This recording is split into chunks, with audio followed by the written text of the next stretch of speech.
Hey there, welcome back to the channel. Today, we're diving into a hot topic in the gaming world, the Nintendo Switch OLED versus the Nintendo Switch, and we'll also take a quick look at the highly anticipated Switch 2 that's coming soon. If you've been wondering whether the Switch OLED is worth the upgrade or if you should just stick with the standard Switch or wait for the new Switch 2, you're in the right place. We're going to cover everything from the new display differences to performance, battery life, design changes, and of course, the future of Nintendo with the Switch 2. So, whether you already own a Switch or you're thinking about buying your first one, we've got you covered. By the end of this video, you'll have a much better idea of which model is right for you and what to expect in the future of Nintendo gaming. Before we get started, if you're excited about finding the perfect Switch or staying updated on the Switch 2, don't forget to like this video and hit that subscribe button. It helps us a ton and lets you stay updated on all the latest gaming news. Now, let's dive into the two current Switch models. The Nintendo Switch itself is super versatile, letting you play at home or take your gaming on the go. It's that hybrid design that made it such a big hit when it launched back in 2017. The standard Switch has a 6.2-inch LCD screen, and it's great for gaming. But then, in 2021, Nintendo released the Switch OLED, which takes things up a notch with a 7-inch OLED screen. And let me tell you, the difference in picture quality is huge.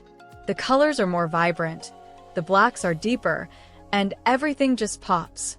If you're someone who spends a lot of time playing in handheld mode, this is a game changer. The Switch OLED really stands out in terms of display, and it's clear that Nintendo made this one for gamers who want the best portable experience. But is it worth the extra money, or should you stick with the standard Switch? Let's find out. By the way, if you're loving this comparison so far, drop a thumbs up and smash that subscribe button for more content like this. When it comes to performance, both the Switch and the Switch OLED are nearly identical. Both consoles have the same NVIDIA Tegra X1 chip, which means that when it comes to gameplay, you're not going to see any major difference in how games run. Whether you're playing Zelda, Breath of the Wild, or Super Mario Odyssey, the performance is going to be almost the same. The Switch OLED does have a slight edge when it comes to sound.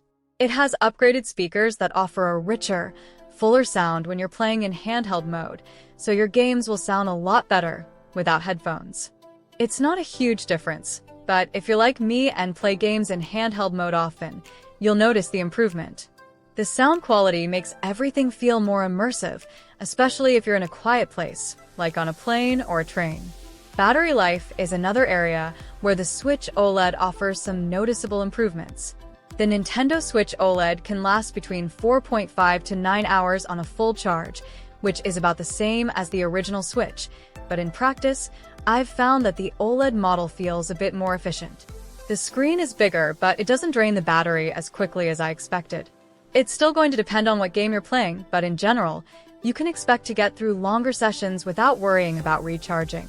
It's especially helpful if you plan to take your Switch with you on long trips, or if you're using it as your primary device for gaming while traveling.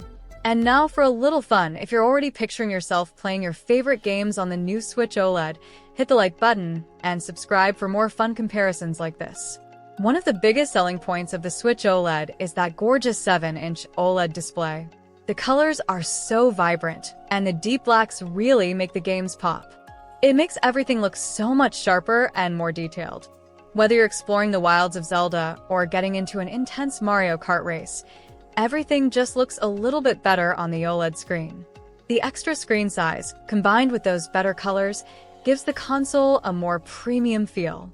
It's a great upgrade for anyone who spends a lot of time playing in handheld mode.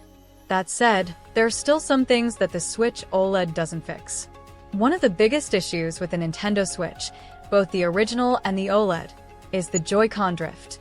This issue happens when the Joy-Con controllers start to register movement on their own, even when you're not touching them. It's a frustrating problem that can affect your gameplay experience, especially if you play games that require precision, like Super Smash Bros. Ultimate or Mario Kart 8 Deluxe. While Nintendo has worked on fixing this problem in newer units, it's still something to keep in mind. If you do experience Joy-Con drift, you might need to send your Joy-Cons in for repairs or replace them altogether. Now, let's talk about the Switch 2. If you're thinking of skipping the OLED version and waiting for the Switch 2, you're not alone. There's a lot of buzz around the Switch 2 and what it might bring to the table. Leaks and rumors suggest that the Switch 2 will be more powerful than the current models, with 4K output when docked and even better graphics. Imagine playing Breath of the Wild 2 or a brand new Super Mario game with next-gen graphics that rival the PlayStation 5 or Xbox Series X. The Switch 2 is rumored to have a stronger processor, which would allow for more demanding games, better performance, and improved visuals. It could truly be